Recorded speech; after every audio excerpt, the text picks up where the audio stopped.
সুপ্রিয় দর্শক, আসসালামু আলাইকুম। সবাইকে অনেক অনেক অভিনন্দন ও শুভেচ্ছা জানিয়ে শুরু করছি আমার আজকের পর্ব। আজকের পর্বে শেয়ার করব খুবই মজার ও মাত্র 10 মিনিটে তৈরি করে নেওয়া যায় এমন একটি স্যুপের রেসিপি।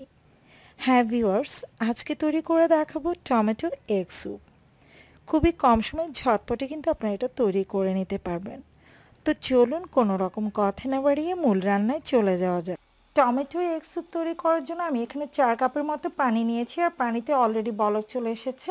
এবার এই পানিতে আমি দিয়ে দিচ্ছি এখানে 1 কাপের মতো টমেটো কুচি। আমি বেশ ছোট ছোট টুকরো করে কিন্তু টমেটোটাকে কেটে নিয়েছি। দিয়ে দিচ্ছি স্বাদ মতো লবণ, আর লবণটা একটু বুঝে দিবেন, যেহেতু আজকের এই স্যুপে আমি সয়া সসটা ইউজ করবো, আর সয়া সসে কিন্তু যথেষ্ট পরিমাণে লবণ রয়েছে।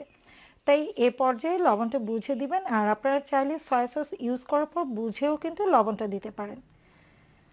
টমেটো কুচি দিয়ে নেওয়ার পর বেশ কিছুক্ষণ এটাকে জাল করে নিতে হবে, যতক্ষণ না পর্যন্ত টমেটোর টুকরোগুলো সেদ্ধ হয়ে নরম হয়ে যাচ্ছে। তো বেশ কিছুক্ষণ আমি এই টমেটো টুকরোগুলোকে জাল করে নিয়েছি, আর দেখতে পাচ্ছেন টমেটো টুকরোগুলো কিন্তু ভালোভাবে সেদ্ধ হয়ে গেছে। আর পানির রঙটা যখন এরকম চেঞ্জ হয়ে যাবে, ঠিক সেই পর্যায়ে আমি এতে দিয়ে দিব ডিম। আমি এখানে একটি ডিম চামচের সাহায্যে ভালো করে ফেটিয়ে নিয়েছি, আর এই ডিমটাকে অল্প অল্প করে ছাড়তে হবে আর আলতো হাতে নেড়ে দিতে হবে। দিচ্ছি 1 টেবিল চামচ পরিমাণ সয়া সস। গোলমরিচ গুঁড়ো নিয়ে নিচ্ছি এখানে 1/2 চা চামচ পরিমাণ। নেড়ে চেড়ে মিক্স করে নিচ্ছি। এবার আমি এতে দিয়ে দিব 2 টেবিল চামচ পরিমাণ কর্নফ্লাওয়ার। আমি সামান্য পরিমাণ পানিতে কর্নফ্লাওয়ারটাকে গুলে নিয়েছি, আর চামচের সাহায্যে দেওয়ার আগে একটু নেড়ে চেড়ে নিচ্ছি যাতে করে দলা পাকিয়ে না যায়। এবার অল্প অল্প পরিমাণে কর্নফ্লাওয়ার দিতে হবে আর নেড়ে চেড়ে নিতে হবে, যেন এটা দলা পাকিয়ে না যায়। একবারে কিন্তু সব কর্নফ্লাওয়ারটা দিতে যাবেন না, অল্প অল্প করে দিবেন, তারপর কনসিস্টেন্সিটা বুঝে প্রয়োজনে বাকিটা দিবেন। আর দেওয়ার সময় অবশ্যই কিন্তু অনবরত নাড়াচাড়ার উপর রাখতে হবে। এরই মধ্যে কিন্তু স্যুপটা অনেকটাই ঘন হয়ে গেছে, আমি আপনাদেরকে একটু তুলে দেখাচ্ছি। লক্ষ্য করলে হয়তো বুঝতে পারছেন, আর আপনারা একটু লবণটা চেক করে নেবেন।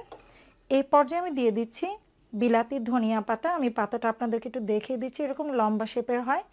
তো অনেকে হয়তো এটা চেনেন, অনেকে চেনেন না। এই ধনিয়া পাতাটাকে আমি কুচি করে নিয়েছি। এটাকে কেউ কেউ বিলাতি ধনিয়া পাতা বলে। তা আপনারা চাইলে কিন্তু ধনিয়া পাতাটাও ইউজ করতে পারেন। দেশি যে ধনিয়া পাতা রয়েছে তার ফ্লেভারটা কিন্তু বেশি ভালো হয়। তো এই মুহূর্তে আমার কাছে ছিল না, যার কারণে আমি বিলাতি ধনিয়া পাতাটাকে কুচি করে ইউজ করেছি। নেড়ে চেড়ে জাস্ট 5 থেকে 10 সেকেন্ড একটু জাল করে নিচ্ছি। আপনারা একটু লবণটা চেক করে নেবেন। আমি চেক করে নিয়েছি অফ ক্যামেরায়, একদম পারফেক্ট আছে। আমার টমেটো এগ স্যুপটা কিন্তু সার্ভ করার জন্য একদম রেডি। দেখলেনই তো কত কম সময়ে ঝটপটে কিন্তু মজাদার এই এগ স্যুপটা তৈরি করে নেওয়া যায়। আশা করছি ছোট বড় সকলের কাছে ভীষণ ভালো লাগবে আমার আজকের রেসিপিটি ভালো লেগে থাকলে লাইক, কমেন্ট এবং শেয়ার করবেন।